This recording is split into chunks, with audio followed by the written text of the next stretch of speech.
Karma. Once upon a time, karma was confined only to India.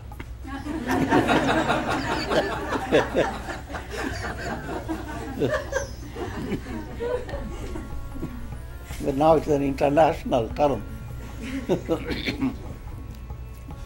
First and foremost, you must understand that every individual person is a soul. In Sanskrit, we call soul is jiva.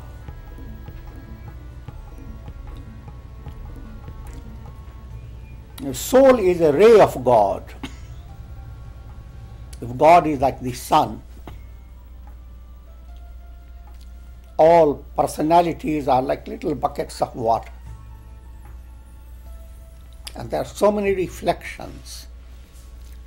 Each reflected sun is the soul. So how many souls are there? It doesn't come within the mathematical counting. Infinity. How many reflections are there for the sun? You can't count that.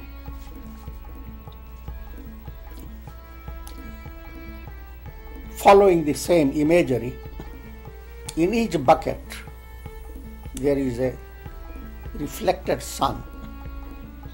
No two suns, no two reflections are exactly alike, implying that buckets are different. The quality of water is different. Somewhere water is shaking, somewhere water is clearer, somewhere water is little muddy, somewhere in the water there are frogs. So, the countless souls. Now, if you were to pour that water from one bucket to another,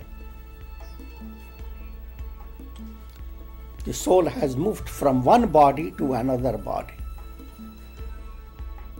and has developed a different personality. The soul in the previous body had personality. Personality doesn't incarnate. Soul incarnates. Personality is a qualification for the soul.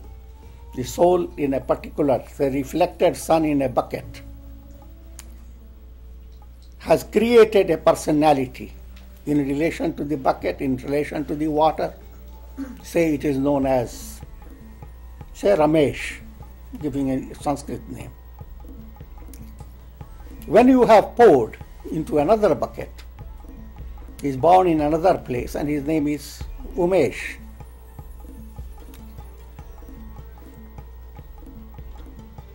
Normally we will say that Ramesh is reborn as Umesh.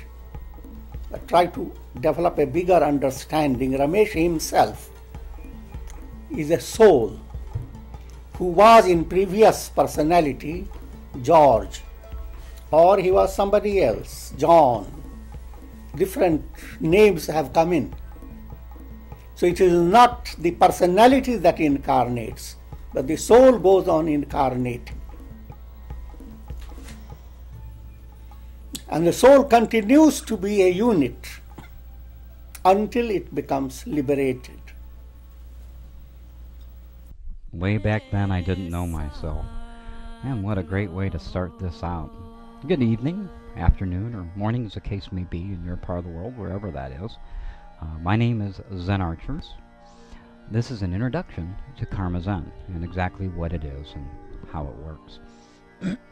Let's start off with this short introduction. What is Karma Zen? Karma Zen is both a practice and a philosophy, and we're going to go into that right now. I hope you'll hang in there. What this is going to be is a very simplistic version, just to kind of whet your tastes about the practice and the philosophy. Karma Zen, the practice, has probably been around for centuries, although not by that name. It's a simple practice, really, and one that is done by people of all faiths. You may be practicing what I call Karma Zen in its simplest form right now.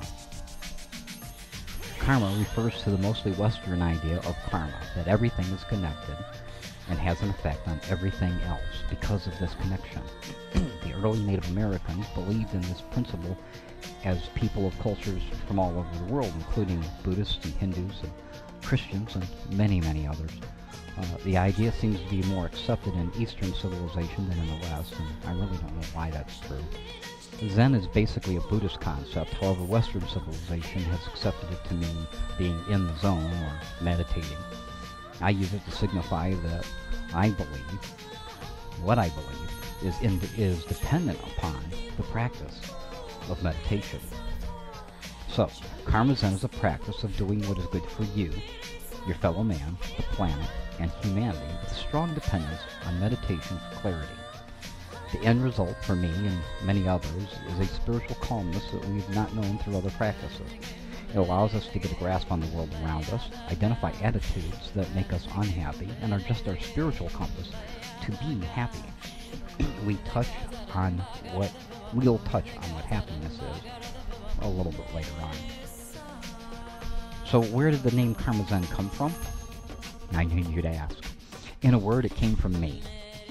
This is why you haven't heard of it until you've either met someone who knows me or you've met me or are aware of me yourself.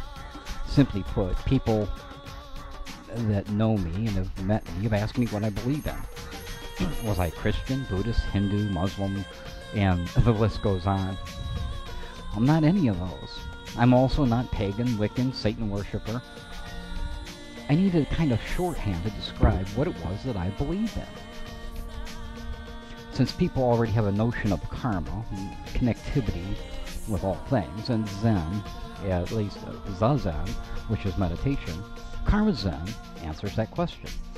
Those who don't know about it usually say, well, I've never heard of that before, and ask me more about it. That is my opportunity to explain what has worked for me and how it may be helpful to them. This is the cornerstone of my philosophy. I must share what I can to make the world a better place. If my Karma Zen philosophy is going to do any good or have any impact on others in the world or myself. I never ever push what I believe on anyone. I don't pretend to have all the answers in the universe, and I know what I know works for me. I share it with others in hopes that they will find some or all of the methods that I use helpful. If they do, they will also tell others, and it will pass from one person to another person to another person.